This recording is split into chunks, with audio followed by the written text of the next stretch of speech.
तो आप सभी का स्वागत है फिर से एक बार।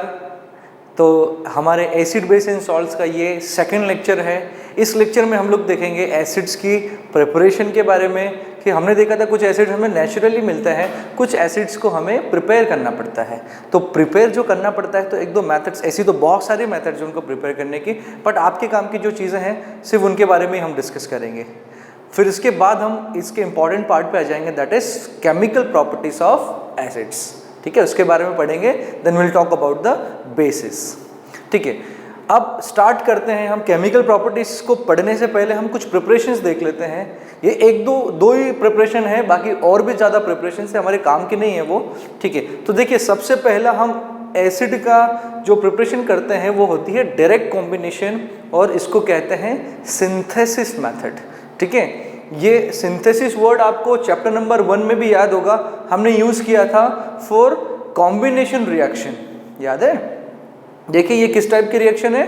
Combination reaction in which 2 or more reactants react together to form a single product. ठीक है, तो ये जब इस टाइप की रिएक्शन होती है एंड इंडस्ट्रियल पर्पस के लिए जब हम यूज़ करते हैं तो we use the word synthesis over here. ठीक है, तो डायरेक्ट कॉम्बिनेशन या फिर हम इसको सिंथेसिस कहते हैं। अच्छा, हो क्या रहा है इसके अंदर? देखिए H2 जो है वो गैसियस फॉर्म में है, Cl2 जो है वो गैसियस फॉर्म में है, तो H2 प्लस Cl2 आपको क्या मिल रहा है? HCl। अब HCl भी आपको किस फॉर्म में मिलता है? गैसियस फॉर्म में मिलता है। ठीक है, फिर इसको आप वाटर में ऐड करते हो और तब जाके ये क्या बनता है? एक्वस सॉल्यूशन इसका एसिड का, HCl का। ठीक है, तो देखिए HCl का फॉर्मेशन कैसे हुआ? डायरेक्ट हमने H2 और Cl2 दोनों गैसेस को कंबाइन कर दिया तो हमें HCl गैस मिली, उसको हमने वाटर में सॉल्युबल होती है काफ़ी बहुत अच्छे प्रोपोर्शन में। HCl जो है गैस होने के बावजूद भी वाटर में सॉल्युबल होती है। ठीक है, तो वाटर में सॉल्युबल होके ये एक एक्वस सॉल्यूशन बनाती है, और वही हमारा जो लेबोरेटरीज में हम लोग एसिड यूज़ करते हैं वो इस तरीके से होता है। HBr जो है वो भी इस तरीके से बनेगा, H2 प्लस Br2 और 2HBr, and third is H2 plus S H2S।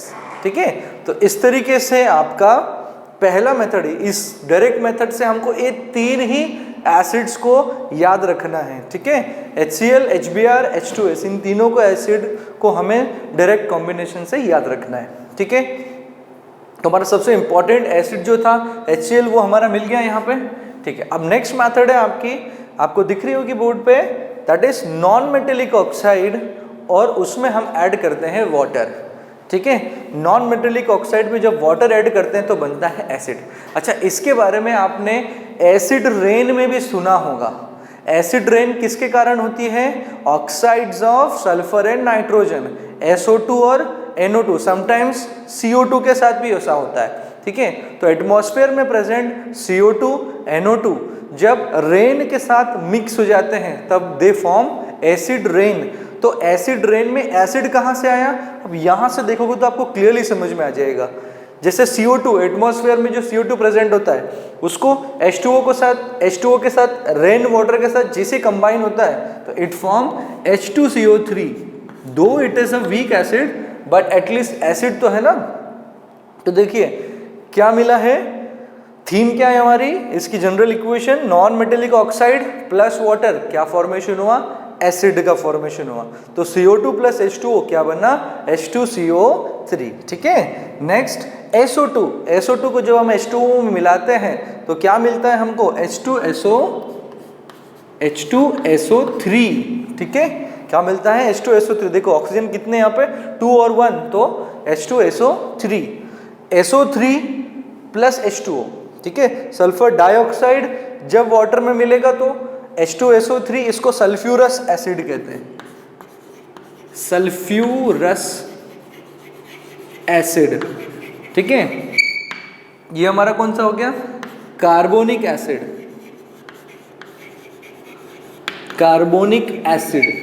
ठीक है, ये कौन सा हो गया? Sulphurous acid. और SO3 प्लस H2O जब ये कंबाइन होते हैं तो हम देखो ऑक्सीजन कितने हैं? 3 + 1 4, तो क्या बना? H2SO4। ठीक है, H2SO4। ये कौन सा? ये तो नोन है, काफ़ी फेमस एसिड है, इसको कहते हैं सल्फ्यूरिक एसिड। सल्फ्यूरिक एसिड, ठीक है, it is sulphurous and it is sulphuric acid. Okay, NO2 और H2O, NO2 और H2O जब कंबाइन होता है तो हमें ये मिक्स्ड फॉर्म में मिलता है, ठीक है। आपको दो एसिड मिलते हैं यहाँ पे, एक मिलता है HNO, आप वरना देख के तो आपको ये लगेगा कि सर HNO3 बनेगा, बट यहाँ पर दो एसिड बनते हैं, ये मिक्स एसिड देता है, that is HNO3 plus HNO2, ठीक है। HNO3 तो नाइट्रिक एसिड आपको पता ही है, और HNO3 इज नाइट्रस एसिड, ठीक है। तो ये हो गया नाइट्रिक एसिड, नाइट्रिक एसिड, और HNO2 हो गया नाइट्रस एसिड, ठीक है। तो ये हमारे कुछ इंपॉर्टेंट एसिड्स हैं जिनका फॉर्मेशन हम लेबोरेटरीज में करते हैं, and that is why they are being categorised in which mineral acids, ठीक है। मिनरल एसिड या हम इनको इनऑर्गेनिक एसिड्स कहते हैं। समझ में आया? और भी बहुत सारी मेथड्स हैं एसिड्स को प्रिपेयर करने की, but we should not go through them, we should not bother about them. बस ये एक दो फेमस मेथड्स हैं, इनको आप याद कर लीजिए, ठीक है। तो समझ में आया? इसकी जनरल थीम क्या है? हाइड्रोजन प्लस नॉन मेटल, ठीक है, इसको डायरेक्ट कॉम्बिनेशन कहते हैं। तो हाइड्रोजन प्लस नॉन मेटल, तो कौन कौन सी हुई आपकी? H2 प्लस Cl2, तो क्या मिला? 2HCl, ठीक है। और ये मिलता किस फॉर्म में है? गैसियस फॉर्म में मिलता है। गैसियस फॉर्म में हम जैसे ही इस गैस को, HCl गैस को वाटर में पास करेंगे तो क्या मिल जाएगा आपको? HCl, ठीक है। अब एक क्वेश्चन यहाँ से इंपॉर्टेंट बनता है, ठीक है। यहाँ से क्वेश्चन आता है कि why dry HCl gas does not turn blue litmus to red, ठीक है। क्वेश्चन पे ध्यान देना, क्वेश्चन है why why dry HCl gas do not turn या does not turn blue litmus to red। तो ड्राई HCl इसमें एसिडिक नेचर तो होता है, बट H पॉजिटिव फर्निश करने की ताकत नहीं होती है। हमने पढ़ा था अभी एसिड की डेफिनेशन में, क्या पढ़ा था? जब आप एक्वस सॉल्यूशन ऑफ एसिड को लेते हो और उसका जो कैपेसिटी है या उसकी टेंडेंसी है H पॉजिटिव को रिलीज करने की, तो वो किस कंडीशन में करता है? When it comes in the contact of water, मतलब एक्वस सॉल्यूशन के अंदर वो H पॉजिटिव रिलीज करता है। तो it is not aqueous solution, it is in a gaseous state, तो it does not turn that blue litmus into red. तो आपको लिखना क्या है? Dry HCl gas do not furnish dry HCl gas do not furnish H positive ion, ठीक है। But as soon as आप moist litmus paper लेकर जाओगे, लिटमस पेपर आप पहले ड्राई लेके गए तो कुछ भी हो नहीं, but as soon as you know take dry litmus paper की जगह आप मॉइस्ट लिटमस पेपर लेकर जाओगे, तब क्या होगा? वो टर्न कर देगा, क्योंकि उस लिटमस पेपर के अंदर क्या प्रेजेंट है? वाटर प्रेजेंट है, वाटर मॉलिक्यूल, और ये जो गैस है उसके साथ रिएक्ट करके वो H पॉजिटिव आयन को फर्निश करता है और उसके अंदर एसिडिक कैरेक्टर आ जाता है। तो यहाँ से क्वेश्चन बनता है, इसका ध्यान रखना। चलिए, और non metallic oxide plus water तो क्या फॉर्म होगा? एसिड। तो देखो एसिड रेन में आपको ये दोनों मिलते हैं ना, SO2 और NO2, ठीक है। तो नाइट्रिक एसिड बनेगा और क्या बनेगा? Sulphurous acid. तो इन चीजों को आप ध्यान रखना, ठीक है। चलिए नेक्स्ट हम देखेंगे केमिकल प्रॉपर्टीज ऑफ एसिड, ठीक है। तो प्रिपरेशन ऑफ एसिड देखा, अब हम देखेंगे केमिकल प्रॉपर्टीज ऑफ एसिड। चलिए, तो अब हम आगे पढ़ने वाले हैं प्रॉपर्टीज ऑफ एसिड्स के बारे में, ठीक है। अब प्रॉपर्टीज आपके पास वैसे तो बहुत सारी होती है, ठीक है, बट हमारे लिए इंपॉर्टेंट जो है हम सिर्फ वही पढ़ेंगे, और एक दो चीज़ जो एग्जाम में आती है उसके बारे में डिस्कस करेंगे। चलिए, सबसे पहली प्रॉपर्टी है reaction with metal, reaction of acids with metals, ठीक है। मेटल्स के साथ ये कैसे रिएक्ट करती है? तो जनरल इक्वेशन हम लिख लेते हैं, एसिड प्लस मेटल, ये क्या रिलीज करता है? H2 गैस रिलीज करेगा ठीक है, इस एरो को हमने समझा था केमिकल रिएक्शन फर्स्ट चैप्टर में। इस अपवर्ड एरो का मतलब क्या होता है, इवोल्यूशन ऑफ अ गैस, और डाउनवर्ड एरो का मतलब क्या होता है, फॉर्मेशन ऑफ प्रेसिपिटेट। ठीक है, तो हाइड्रोजन गैस रिलीज होती है हर केस में एंड सॉल्ट बनता है। ठीक है, समझ में आ गया। तो क्या थी में, एसिड प्लस मेटल जब दोनों आपस में रिएक्ट करती है तो हमेशा रिलीज होती है हाइड्रोजन गैस, और क्या बनता है, सॉल्ट। जैसे हम रिएक्शन लेते हैं Zn प्लस H2SO4,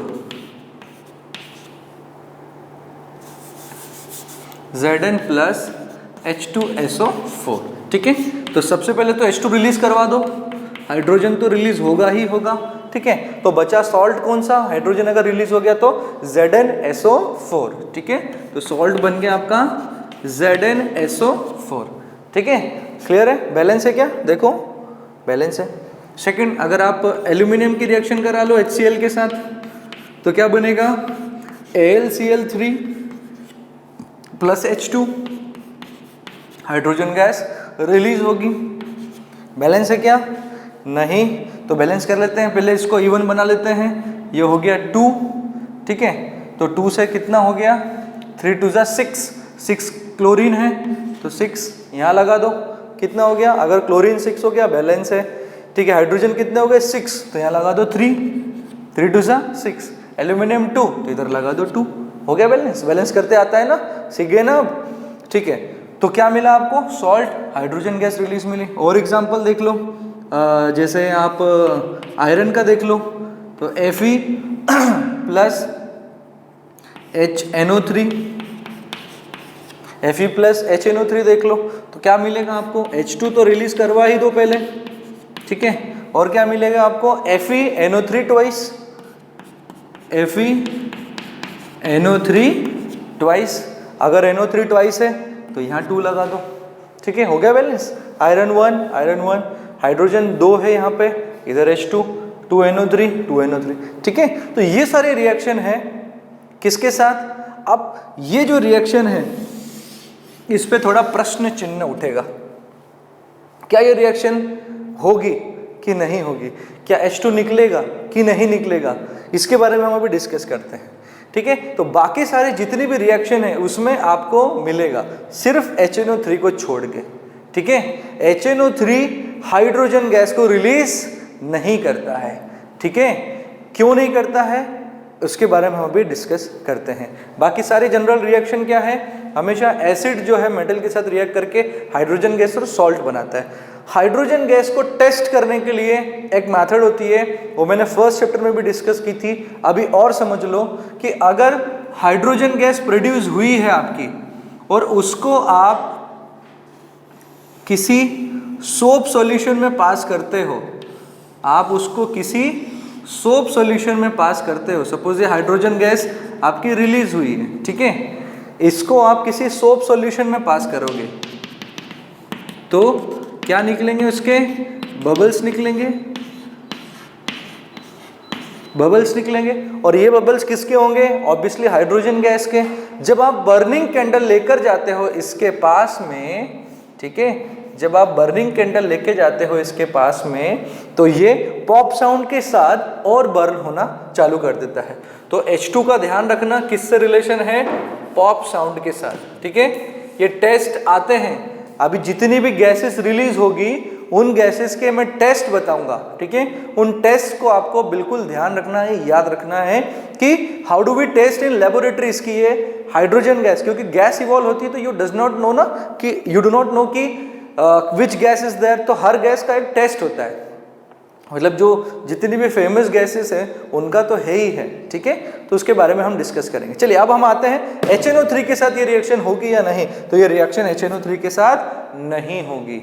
इसका मतलब HNO3 जो है वो रिलीज नहीं करता है हाइड्रोजन गैस को जब वो रिएक्शन करता है किसी मेटल के साथ, तो सिर्फ HNO3 के साथ ही ये केस है क्या, या किसी और के साथ भी है, तो सिर्फ HNO3 के साथ है। HNO3 does not release hydrogen gas when react with metal। तो क्यों है ऐसा, समझ लो उसको। HNO3 क्या है, एक स्ट्रॉन्ग ऑक्सीडाइजिंग एजेंट है। क्या है, स्ट्रॉन्ग ऑक्सीडाइजिंग एजेंट। इसके बारे में हम रेडॉक्स रिएक्शन में पढ़ चुके हैं। ऑक्सीडाइजिंग एजेंट क्या हैं? जो खुद रिड्यूस होते हैं और सामने वाले को ऑक्सीडाइज कर देते हैं। The substances which reduce themselves and oxidizes other substances, they are called oxidising agent. ठीक है, अब ये स्ट्रॉन्ग ऑक्सीडाइजिंग एजेंट है, तो जैसे ही H2 इवॉल्व होने लगती है, H2 प्रोड्यूस होती है, पर जैसे ही वो इवॉल्व होने लगती है, ये जो HNO3 है उसको ऑक्सीडाइज करके किस में कन्वर्ट कर देता है? H2O में। ठीक है, इसलिए आपको उस केस में इवोल्यूशन ऑफ गैस जो है वो महसूस नहीं होती है। तो ये केस ध्यान रखना, एग्जाम में पूछा जाता है कि फिजिबिलिटी पूछ लेगा, जैसे मैंने वो रिएक्शन लिखी, वो पूछ लेगा दिस रिएक्शन इज फिजिबल और नॉट। फिजिबल मतलब पॉसिबल है या नहीं, तो आप क्या बोलोगे? It is not possible because HNO3 क्या है बच्चों? HNO3 is strong oxidising agent, so it oxidises hydrogen into water. Hydrogen जो भी इवॉल्व होने वाली होती है उसको वो वाटर में क्या कर देता है? कन्वर्ट कर देता है। ठीक है, ऑक्सीडाइज कर देता है। तो ऐसा होता है इसके साथ। बट इसके एक दो एक्सेप्शंस हैं। दो मेटल्स ऐसी है जो HNO3 के साथ रिएक्ट करके हाइड्रोजन गैस इवॉल्व करती है। तो कौन सी है वो? देखो, जनरल चीजें आपसे कभी नहीं पूछी जाएगी, आपसे हमेशा चीजें जो एक्सेप्शनल है या थोड़ी सी टेढ़ी है वो चीजें आपको, या जो अलग है वो चीजें आपसे अक्सर क्वेश्चन एग्जाम में पूछ लेते हैं। या मल्टीपल चॉइस में पूछ लेगा या फिर सिंपल 1 मार्क क्वेश्चन में पूछ लेगा कि विच acid does not release hydrogen gas while reacting with metal. तो क्या आंसर होगा आपका? HNO3। ठीक है, क्यों होगा? स्ट्रॉन्ग ऑक्सीडाइजिंग एजेंट है, H2 को निकालते ही वाटर ऐड करके H2O बना देगा। अब कौन सी दो मेटल्स हैं जो ऐसा करती हैं? वो है मैग्नीज और मैग्नीशियम। ठीक है, दोनों थोड़ी सी सिमिलर है, इसलिए याद भी हो जाएगा आपको। ठीक है, मैग्नीज और मैग्नीशियम ऐसी दो मेटल्स हैं जो HNO3, अब HNO3 इस बार कैसा लेना है? वेरी वेरी डाइल्यूट, बहुत डाइल्यूट लेना है आपको। ठीक है, स्ट्रॉन्ग नहीं, स्ट्रॉन्ग ले लोगे या कॉन्सेंट्रेटेड ले लोगे तो वो तो ऑक्सीडाइज कर ही देगा। ठीक है, हाइड्रोजन गैस को, इसलिए आपको कैसा लेना है? डाइल्यूट लेना है, काफी डाइल्यूट, लगभग 1 से 2% आपका होना चाहिए। ठीक है, तो कौन सी दो मेटल देगी? मैग्नीशियम और manganese with very very dilute HNO3। ठीक है, ये चीजें आपको आपके नोट्स में बिल्कुल बनानी ही है, लिखनी ही है, क्योंकि क्वेश्चन जनरलाइज तरीके से कम आके सीधा यहां से पूछता है वो। ठीक है, क्लियर है? चलिए, तो ये पहली आपकी रिएक्शन थी, reaction of acid with metal. ठीक है, चलिए नेक्स्ट रिएक्शन है हमारी reaction of acid with metal carbonate and metal hydrogen carbonate. Metal carbonate और मेटल हाइड्रोजन कार्बोनेट्स के साथ, तो ये दोनों को मैंने एक साथ क्यों लिखा? बिकॉज जनरल रिएक्शन दोनों की सेम है। ठीक है, मेटल कार्बोनेट के जब एसिड रिएक्ट करता है तो क्या मिलता है? सॉल्ट H2O प्लस CO2, ये कंपलसरी है। H2O और CO2 यहाँ मिलेगा ही, और बस क्या मिल जाएगा? सॉल्ट। ठीक है, मेटल बाइकार्बोनेट के साथ भी जब एसिड रिएक्ट करता है तो क्या मिलता है? Salt H2O CO2। तो दोनों ही केसेस सेम है, इसलिए मैंने दोनों को एक साथ लिख दिया यहाँ पे। ठीक है, तो मेटल कार्बोनेट का एक एग्जांपल ले लेते हैं। जैसे हमने एग्जांपल ले लिया Na2CO3। ठीक है, ये क्या होगा? Metal carbonate Na2CO3। एसिड आपने ले लिया HCl, तो रिएक्शन क्या होगी? पहले तो सॉल्ट बना दो। सॉल्ट कौन सा बनेगा? यहाँ से सोडियम और यहाँ से क्लोरीन, तो दोनों के आयंस को मिलाएंगे तो क्या बनेगा? सबसे पहले NaCl, तो ये तो हो गया सॉल्ट। अब बचा क्या? H2O और CO2, ये तो बनेगा ही, इसको तो लिख ही देना है आपको। तो H2O बना और CO2 बना। ठीक है, बैलेंस कर लेते हैं। H2 और हाइड्रोजन 2 है तो 2 लगा दिया यहाँ पे। अब क्लोरीन 2 हो गए तो यहाँ पे 2 लगा दिया, तो 2Cl हो गया, Na2 है ही ऑलरेडी। ठीक है, तो बैलेंस हो गया। तो ये रिएक्शन है, क्या मिला आपको? H2O और CO2। CO2 गैस का टेस्ट क्या है उसके बारे में अभी डिस्कस करते हैं। नेक्स्ट है मेटल बाइकार्बोनेट। मेटल बाइकार्बोनेट को ही मेटल हाइड्रोजन कार्बोनेट भी कहते हैं, ठीक है। तो NaHCO3, NaHCO3, ठीक है, मेटल हाइड्रोजन कार्बोनेट। तो इसके साथ जब आप HCl की रिएक्शन करवाते हो तो क्या मिलेगा आपको, सेम NaCl, ठीक है।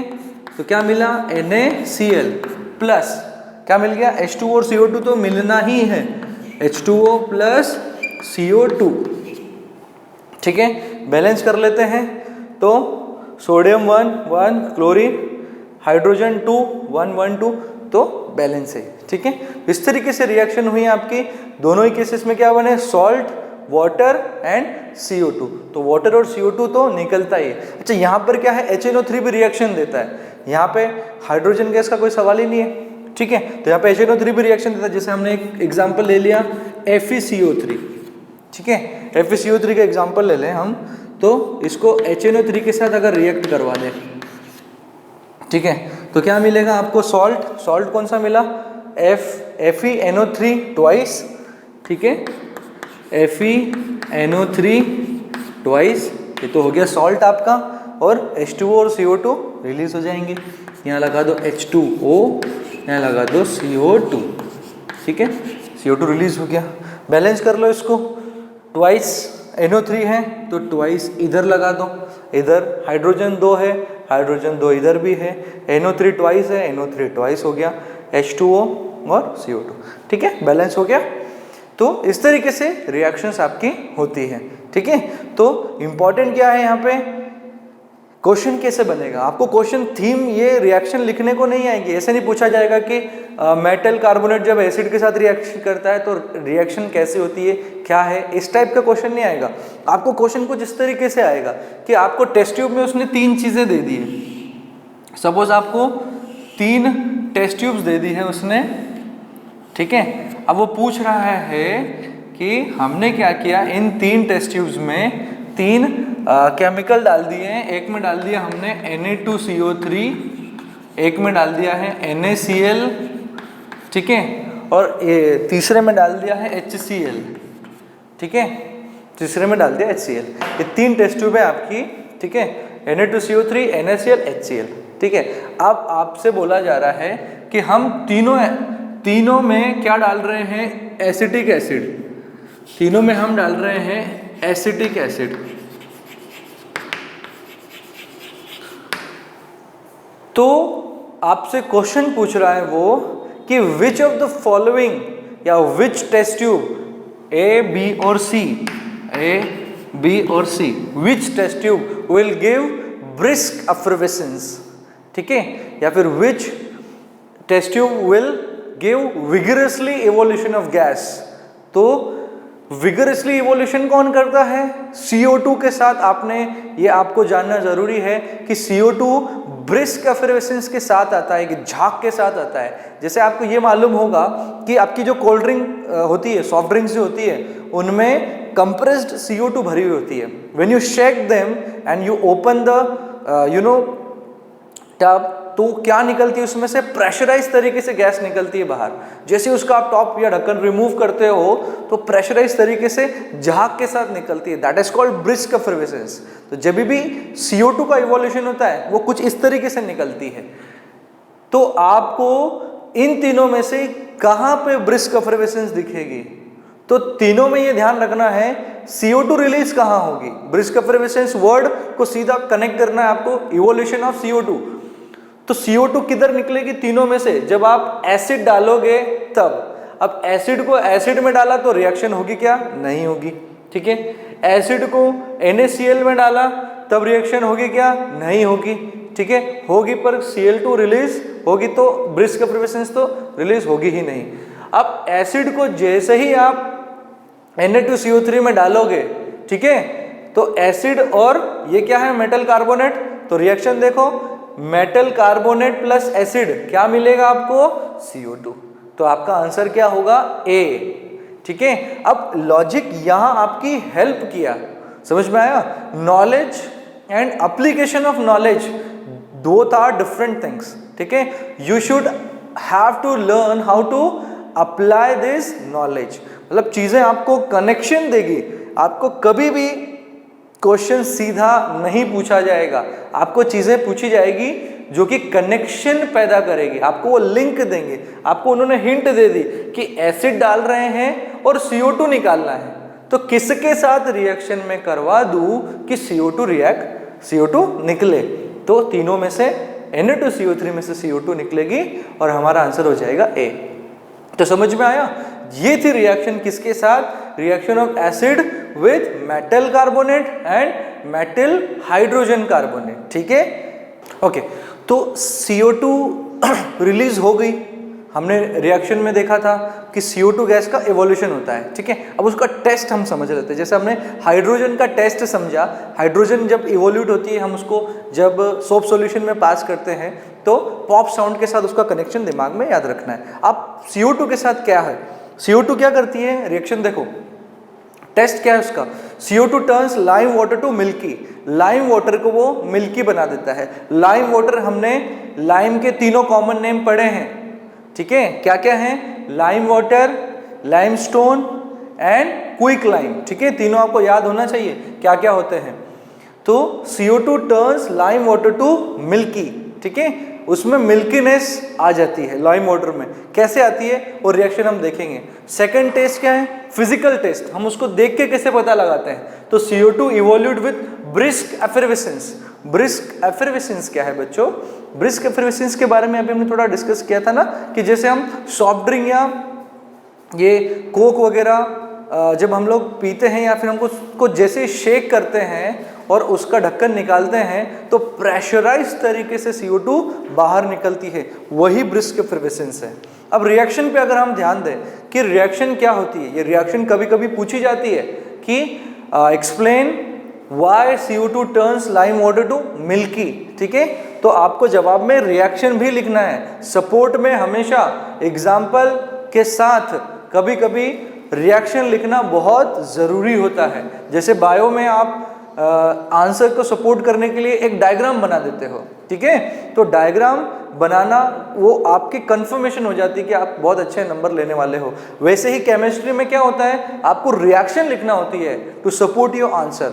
ठीक है, तो आपसे अगर पूछा जाए कि CO2 का जो है टेस्ट क्या है तो उसको समझो। CO2 क्या करती है, लाइम वाटर को मिल्की करती है, तो ये लाइम वाटर है आपका। तो CO2 जब CaOH के साथ रिएक्शन करती है तो क्या मिलता है हमको, CaCO3। ठीक है, अब ये डाउनवर्ड एरो का मतलब क्या है, अब आपको पता चल गया होगा। डाउनवर्ड एरो मतलब फॉर्मेशन ऑफ प्रेसिपिटेट। ठीक है, ये प्रेसिपिटेट बनता है और वाटर बनता है।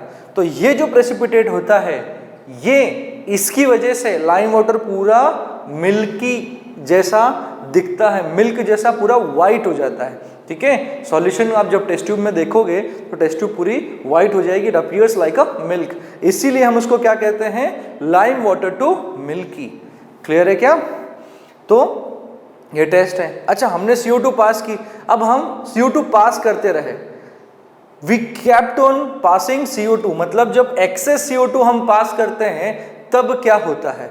ठीक है, तो अगर हमने थोड़ी सी CO2 पास की तो हम जल्दी से इमीडिएट एक्शन में क्या देखेंगे, लाइम वाटर मिल्की बन जाता है। बट जब हम एक्सेस CO2 पास करते हैं तब क्या होता है, एक्सेस CO2 का मतलब ये फॉर्मेशन हुआ, इसमें और CO2 पास की हमने, तो जब हमने इसमें और CO2 पास की तो फॉर्मेशन ऑफ कैल्शियम बाइकार्बोनेट बनता है। तो कैल्शियम बाइकार्बोनेट जो होता है वाटर सॉल्युबल होता है, this is water soluble salt, तो ये वाटर में सॉल्युबल हो जाता है। तो मिल्कीनेस जो होती है, जो इसके कारण आई थी, वो क्या हो जाती है, डिसअपेयर हो जाती है। ठीक है, तो दो चीजें आपको समझना है यहाँ पे कि CO2 पास करोगे लाइम वाटर में तो मिल्की हो जाएगी, बट एक्सेस CO2 पास करोगे तो जो मिल्कीनेस है वो क्या होने लगती है, डिसअपेयर होने लगती है। ठीक है, तो यहाँ पे क्या लिखेंगे हम, मिल्कीनेस डिसअपेयर। ठीक है, इसे ध्यान रखना है इसका। तो ये ट्रिकी क्वेश्चन है, कभी कभी याद नहीं रहता, हमारे दिमाग से स्लिप हो जाता है, इसलिए इसको ध्यान रखना। ठीक है, जैसे इसको याद करने का एक और तरीका है, या फिर एक क्वेश्चन यहाँ से आता है कि जब हम व्हाइट वॉशिंग करते हैं, जैसे चूने से हम पुताई करते हैं ना, तो क्या होता है एग्जैक्टली वहाँ पे, हम ये जो है ये वाटर में कैल्शियम ऑक्साइड को वाटर में मिला है तो क्या मिलता है आपको, CaOH2। CaOH2 से आप पुताई करते हो, तो आपको क्वेश्चन घुमा के वो पूछ सकता है कि सब्सटेंस क्या यूज किया आपने व्हाइट वॉशिंग में, तो सब्सटेंस ये यूज किया, ठीक है। पर व्हाइट वॉशिंग में आप देखते हो जब आप पुताई करते हो घर को चूने से, तो 2 से 3 दिन के बाद वो शाइन करने लगता है। इमीडिएट आप देखोगे तो आपको डल दिखते कलर उसका, इमीडिएट आप देखोगे तो कैसा कलर दिखता है, डल कलर दिखता है। बट एज सुन एज 2 से 3 दिन के बाद आप क्या देखते हो कि वो शाइन करने लगता है। वो किसकी वजह से शाइन करता है, वो इसकी वजह से शाइन करता है कि एटमॉस्फेयर में प्रेजेंट CO2 से जब वो रिएक्शन करता है तब CaCO3 का फॉर्मेशन होता है and it is shiny white in nature, that is why it gives shine to our walls. Clear है क्या? तो ये था CO2 के बारे में।